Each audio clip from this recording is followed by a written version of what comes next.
माँ श्रावणी। अरे खुश रहो बेटी, एकदम गुड़िया की जैसी है।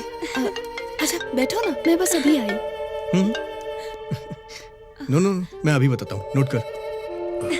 नमस्ते अंकल। God bless you.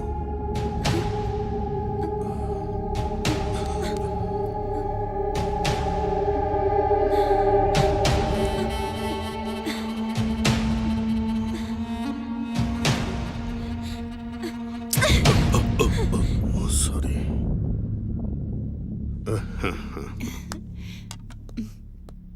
ये लो बेटी। नहीं आंटी, हाँ एक ठीक है, अर्जेंट समझ रहा हूँ काम यार। है। हाँ, लेट कोई हो नहीं। रही हूँ, मैं बाद में आऊंगी। Thanks aunty. पापा मैं इसे छोड़ के आता हाँ हूँ। हाँ हाँ। तुम्हारे पापा ने मेरे साथ मिसबिहेव किया, तब से मैंने उनको ऑब्जर्व करना शुरू किया। तब कहीं जाके मुझे पता चला कि वो एक वुमेनाइजर है।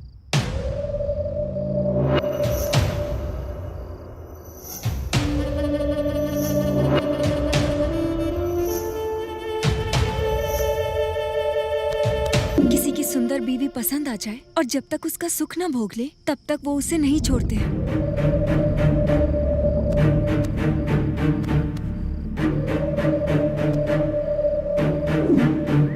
वो सबको ब्याज पर पैसे देते हैं और पैसे ना चुकाने पर उस घर की इज्जत को अपना शिकार बनाते हैं।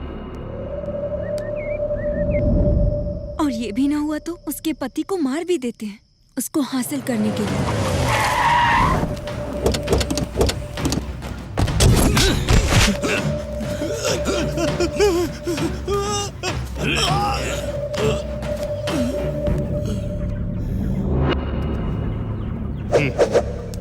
कोई शक करे या उनके रास्ते में आए तो उसे वो खत्म कर देते हैं। मार डालो।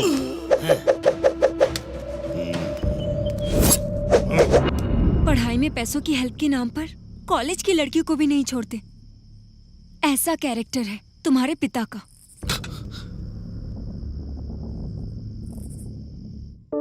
और एक दिन स्कूल में 15 अगस्त को झंडा फहराने के लिए तुम्हारे पिता को इनवाइट करने के लिए मधुमनी टीचर तुम्हारे घर पर गई और वहां उनकी नजर उन पर पड़ी।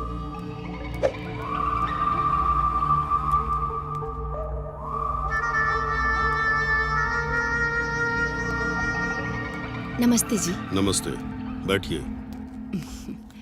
मेरा नाम मधुमनी है। मैं इसी गांव के स्कूल में एज ए टीचर अपॉइंट हुई हूँ। 15 अगस्त को फ्लैग होस्टिंग आपके हाथों से करवाना चाहती हूँ। आपको कैसे भी आना होगा। मैं हर हाल में आऊंगा। आप कॉफी लेंगी? स्कूल का टाइम हो रहा है, दोबारा आऊंगी तब पीऊंगी। Thank you sir.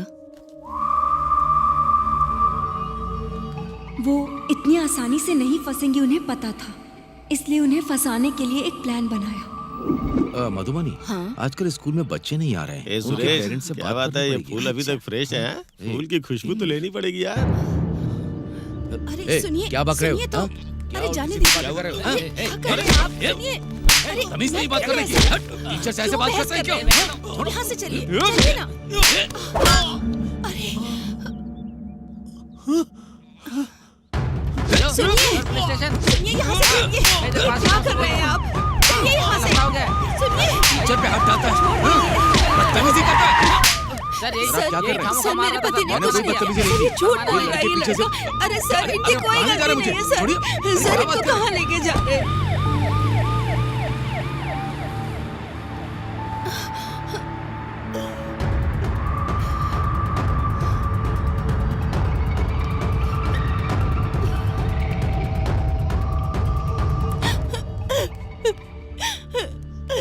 सर, मेरे पति बेकसूर हैं, उनको बचा लीजिए।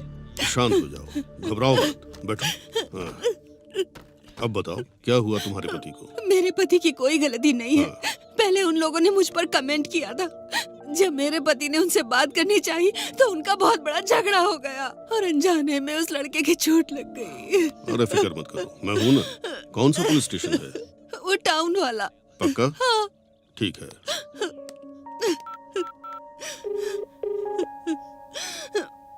हेलो, एसआई जनार्दन बात कर रहे हो? हाँ, मैं प्रेसिडेंट मधुसूदन रेड्डी बोल रहा हूँ।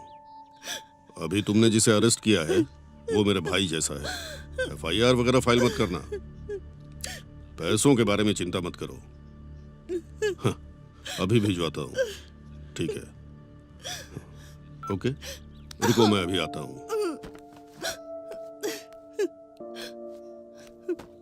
हाँ, बस छोटी सी फॉर्मेलिटी है।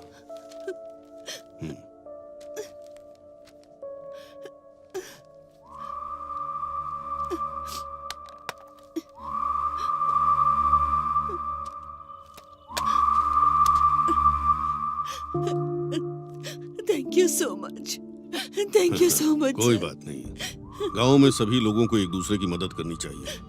आज मैं तुम्हारी जरूरत पर काम आया, कल शायद मुझे तुम्हारी जरूरत पड़ सकती है।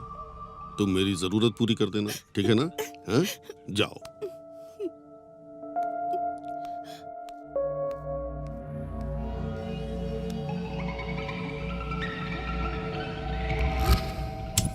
सर आपका बहुत बहुत शुक्रिया। आपने मुझे बहुत बड़ी प्रॉब्लम से निकाल लिया सर। मैं आपका एहसान कभी नहीं चुका पाऊंगा। क्यों नहीं कर सकते? बोलिए सर, आपके लिए क्या करना है, बोलिए सर। एक रात के लिए अपनी बीवी को मेरे पास भेज दो। सर ये कैसी बात कर रहे हैं आप? मैं एकदम सही बात कर रहा हूँ और तुम भी सही सुन रहे हो। एक रात के लिए तुम्हारी बीवी। सर आपको क्या हो गया सर? तुम्हारी बीवी पर मेरा दिल आ गया है। क्या बक रहा है बे? मैं तुझे जान से मार दूंगा।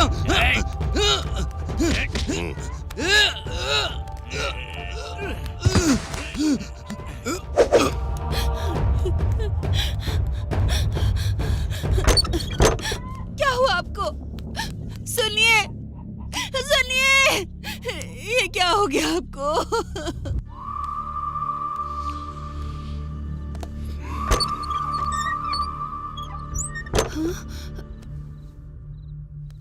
क्या बात है, आप इस समय आए हैं? कोई बात है क्या? पैसे दिए बहुत दिन हो गए ना, वापस कब करोगी यही पूछने आया था। क्यों नहीं आना चाहिए था? आपको इस समय नहीं आना चाहिए था। ओह, पैसे लेने के लिए कभी भी आ सकते हैं ना? देखिए, मेरी समस्या आपको पता है। उनके चले जाने के बाद लाइफ को कैसे स्टार्ट करना है समझ नहीं आ रहा। बच्चे अभी छोटे हैं, मैं अभी आपका कर्ज बिल्कुल नहीं चुका पाऊंगी। तो एक काम करो,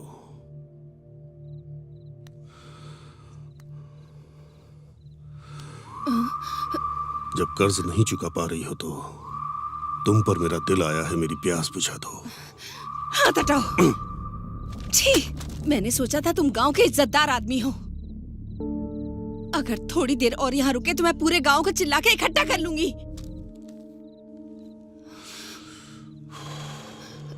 ठीक है, मैं जाता हूँ। जो 5 लाख ब्याज पर लिए हैं वो 6 लाख हो गए हैं। अगर वो पैसे दे दोगी तो मैं चुपचाप चला जाऊंगा, नहीं तो नहीं तो कोर्ट जाऊंगा। कोर्ट जाऊंगा तो पता है ना क्या होगा? तुम्हें जेल भेज देंगे। अगर तुम जेल गई तो तुम्हारे बच्चों का क्या होगा? जेल के अंदर भी मैं तेरा जीना हराम कर दूंगा। तुमने अगर मेरी इच्छा पूरी नहीं की तो तेरे बच्चों का भी जीना हराम कर दूंगा। ये लो, सो जाओ। सोच के देख। मैं आपके आगे हाथ जोड़ती हूँ, मेरे बच्चों को कुछ मत करिए। मेरे बच्चों को कुछ मत करना। इस तरह से तुम्हारे पापा ने टीचर को मजबूर करके अपनी ताकत के बल पर उनके साथ बहुत बदसलूकी की। जब ये सब चल रहा था तब उनके दोनों बच्चे छिपकर ये सारी बातें सुन रहे थे। अब बात ये थी कि अगर कलेक्टर को इस बारे में बताया गया तो प्रॉब्लम सॉल्व हो सकती थी। और फिर बच्चों ने हिम्मत करके डिस्ट्रिक्ट कलेक्टर को एक लेटर लिखा। माननीय कलेक्टर साहब, बड़े आदर से हम आपको ये लेटर लिख रहे हैं। सर, मेरा नाम विशाल है, मैं 5th स्टैंडर्ड में पढ़ता हूँ। मेरी माँ का नाम मधुमनी है। हमारे गांव का सरपंच मधुसूदन रेड्डी हर रोज मेरी माँ के साथ हैरासमेंट करता है और हमें जान से मारने की धमकी दे रहा है। इसी बीच हमारे पिताजी की मौत हो गई। हमारा कोई नहीं है सर। इस तरह बच्चे लेटर लिखकर कलेक्टर साहब के एड्रेस के लिए मास्टर जी के पास पहुँचे। तब मास्टर जी ने पूछा कि तुम्हें कलेक्टर साहब का एड्रेस क्यों चाहिए, और बच्चों ने सारी बातें उन्हें बता दी। और उस मास्टर जी ने फोन करके तुम्हारे पिता को सारी बातें बता दी।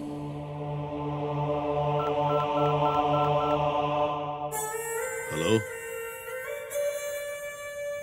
बोलो।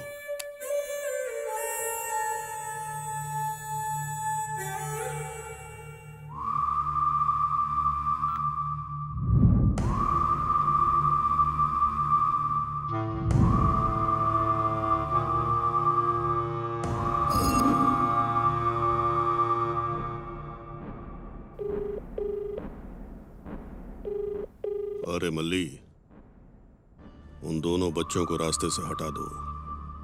एक छोटा क्लू भी नहीं मिलना चाहिए।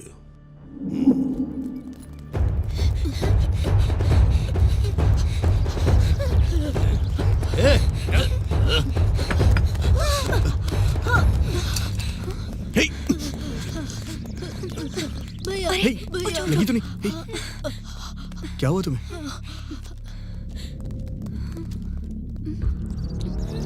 ये क्या है?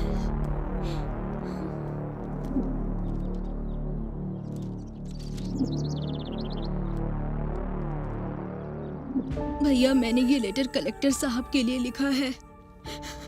आपके पिताजी ने उधार पैसे दिए थे, उसके लिए मेरी माँ पर तुम्हारे पिताजी अत्याचार करते हैं। हर रोज वो आकर मेरी माँ को धमकी देते हैं और हमें मारने की भी धमकी देते हैं। मुझे और मेरे भाई को वो मार देंगे, इस बात से माँ डरती है। तुम्हारे पिताजी के बारे में कैसे बताऊं, ये सोच ही रही थी कि इस एक्सीडेंट की सच्चाई पता चली, और तब मैंने हिम्मत करके तुम्हारे पापा को फॉलो करके जो शूट किया था वो सब दिखाया।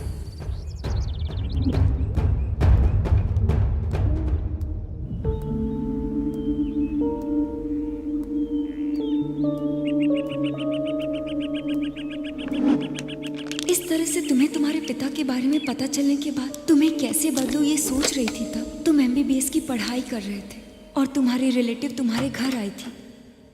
Hi, Auntie. It's been so long. So cute. Hi, Uncle. Hi. How are you? I'm कैसी fine, हो तुम? Uncle. Thank you.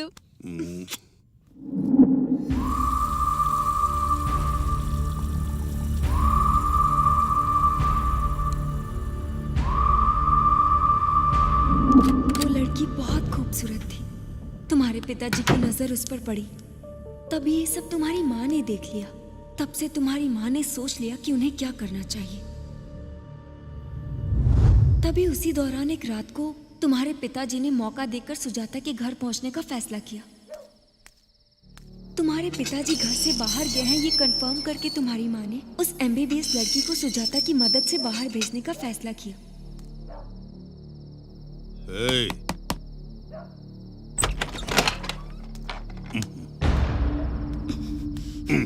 आज के बाद यहाँ नहीं आ सकते तुम, क्यों? क्योंकि तुम मुझे धोखा दे रहे हो। तुम्हारे बारे में सब कुछ पता चल गया। हम्म